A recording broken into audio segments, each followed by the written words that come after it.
what's up? It's your guy, El Selector. I'm back at it again. I got a special guest with me. You guys already know what it is. It's the award-winning, my man right here.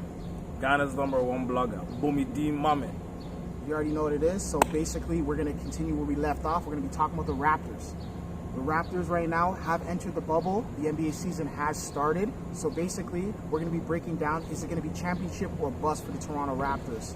As of right now, Raptors are a hot take. They were the 2019 NBA champions, and now they're entering the 2020 season, but the resume season, where basically they have all flocked over to Orlando, and they're going to battle it out and try to get that championship. Hashtag bubble season. Remember, they're 2-0 in scrimmage play. Scrimmage play doesn't count, but hey, they're looking good, man. They knocked off the Trailblazers, and they knocked off the Houston Rockets with Westbrook and James the Beard Harden.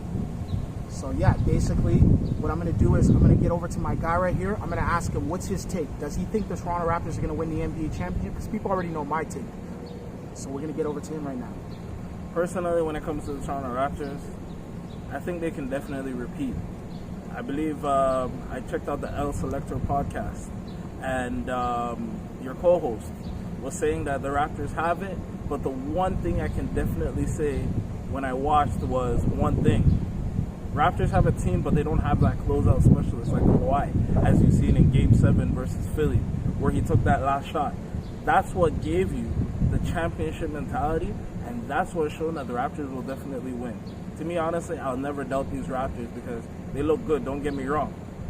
Bench Mob 3.0 right now is the strongest bench the Raptors have ever had within their time. But to me, I feel like as they go forward, I see them making the finals.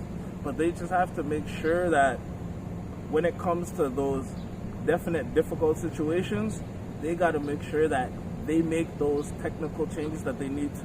Coach Nick Nurse, he does very well by doing the things needed in crunch time. And then also we have our leader, our captain, Kyle Lowry, that makes sure he sets the tone, even if he's not on the court, and he makes sure that guys are all balling out, whether it may be Norman Powell, Chris Boucher, Pascal Siakam, Matt Thomas coming off the bench.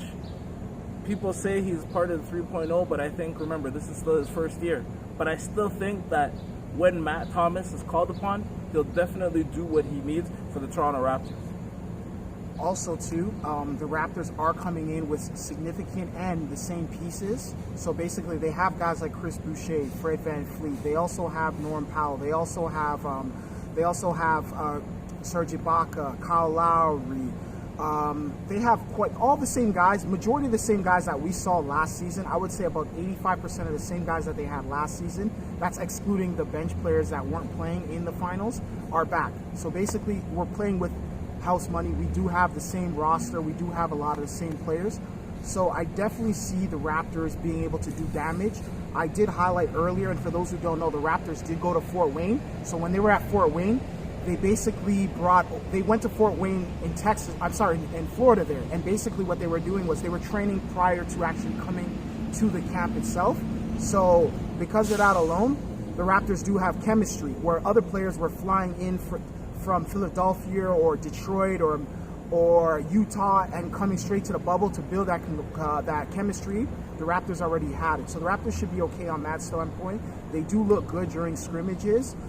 The Raptors will, and I repeat, will do extremely well during the postseason, during that tournament-style playoff. The Raptors have the right tools, and they're going up. They're forward going up, so they're doing pretty well on that standpoint. On another note, though, the Raptors they're going to have to enter that tournament-style bubble tournament that they have the NBA's brought out to the players there.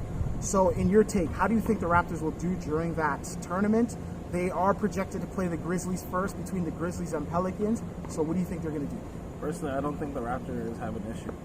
I think first things first, everybody knows that the unity within the North is very strong. It's very a tight-knit group. All the way from the top 5 guys on start, all the way to the bench.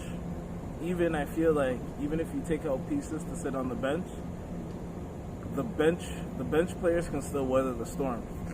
if you see, for example, within the game, their first game, NBA scrimmage actually, with the Houston Rockets, they had the ability to take out guys like Kyle Lowry and Serge Ibaka and Pascal Siakam, and Raptors were still able to bust ass. So to me, honestly, going forward, if they have to face the Grizzlies or the Pelicans, don't get me wrong, those are upstart teams. Those are young teams. That's where the Raptors used to be. But also, you got to look at something that people fail to realize. Do they really have a good farm system like the Raptors 905 concept? Because when you look at guys like Fred VanVleet, Pascal Siakam, the list is endless, OG Anunoby, those guys came from that system. They played within the system, came out of the system. So, as I said, they have that cohesiveness. And don't forget, they even won a championship with the Raptors 905. So the thing is, they're used to this pressure. It's not a big deal. Look at Pascal Siakam, played his first NBA Finals. He didn't even bust a sweat. If you look at it, even if you go as far as looking at Game 1, Game 2, Pascal Siakam went off Game 1 NBA Finals. Game 2, the Warriors figured that they had him figured out, but actually they didn't. Eventually, he came out and he balled out again.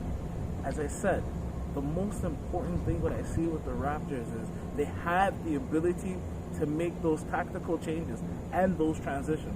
So to me, honestly, New Orleans Pelicans, Grizzlies, no disrespect to y'all, but we're talking about the NBA champions. That's right. They're coming for blood. That's right. They're going all the way to the finals. That's right. So, I know we could be a little biased here because, yes, Raptors, but come on, it's true. Because if you look at the NBA commentary and you see journalists on the American side, you can clearly tell it's not journalism. It's just pure hate towards the Raptors. Let's be honest about that. That's disgusting. Valid point. They also are in that same section that possibly may see the Houston Rockets, the Utah Jazz, and the LA Lakers. The Lakers. How do you think we're going to do, especially if we have to match up in the Final Four versus the Lakers? We've already beaten the Lakers in the past. I've witnessed the game. The Raptors beat the Lakers, so the Raptors do have that up on the Lakers. This is going to be their second meeting because they only see each other twice because they both play. One plays in the East and the other plays in the West. I personally see the Raptors beating the Lakers just because of the way the Raptors played during that game frame and that time when they played the Lakers earlier in the season over there. How do you see the Lakers and the Raptors matching up in a 7-game series? Guys, let's be honest. Regular season is just to kind of give you a insight into what could possibly happen. But to me, honestly, regular season doesn't mean nothing. Because remember, you still got to make adjustments. In a 7-game set between the LA Lakers and the Raptors, it's going to be close. Because one, you guys are forgetting, this is LeBron James. This is the guy that was coined LeBronto. So when we talk about those things, I'm not saying that the Lakers have a chance. What I'm truly saying is, in a 7-game set, it could possibly go even 6 or 7 games. But let's not discount the Raptors. Yes, we had Kawhi. We don't have Kawhi anymore. Guys, let's stop talking about that. But let's be brutally honest about something. The Lakers have added more assets in terms of J.R. Smith, Dion Waiters, one of the Morris brothers. I believe there's more, but you know what? Those things are definitely going to be a big deal because remember, the Raptors have not seen that yet. So again, when I talk about adjustments, but when I look at it overall, Toronto has a lot of sharpshooters. Toronto plays a team concept defense led by the likes of Paul Gasol and Serge Ibaka. So to me, honestly, I'm not worried. In a 7-game series, I definitely see the Raptors coming out on top. It's not going to be easy, most certainly, but you guys can't forget, Raptors beat the Golden State Warriors in 6 games. And they didn't just beat them in 6 games. They totally obliterated them at the Oracle. So if you really want to measure the upstart LA Lakers, because remember, it's a LeBron team.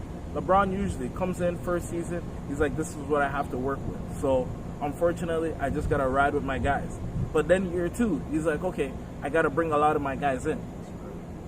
But if Raptors can beat up the Warriors in 6 games, guys, what do you think they're gonna do to the LA Lakers? Let's be serious now. Definitely. And that's it right there. Remember, guys, we do have a live stream that we're going to be doing. My guy right here, Ghana #1 blogger, is definitely going to be in the building. Saturday, 8 p.m. it starts. The game starts at 8:30. It's going to be the Toronto Raptors versus the LA Lakers. And it's going to be the first game. So, yeah, that's it, basically. We're going to be doing the live stream. All right, guys, as you know, the NBA bubble restart has begun. Few scrimmage games here and there, but officially, the season starts July 30th. August 1st, Raptors, LA Lakers. Live stream, 8 p.m. Guys, don't be shy. Make sure you come out.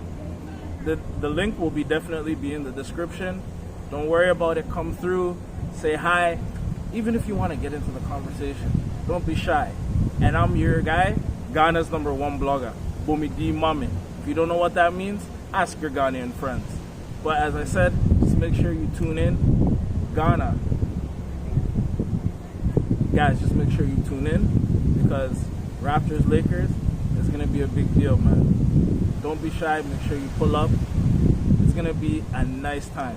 Also, let them know your social media. So just give them your Instagram, Twitter, your YouTube page. Let them know where they can find you. Guys, the Twitter, the Facebook, the Instagram, just type in GHNO1 Blogger. It's going to be within the description. That's for everything. GHNO1 Blogger. I don't spell it the other way like the other bloggers do. It's GHNO1 BLOGGA. You already know, and that's it. Peace.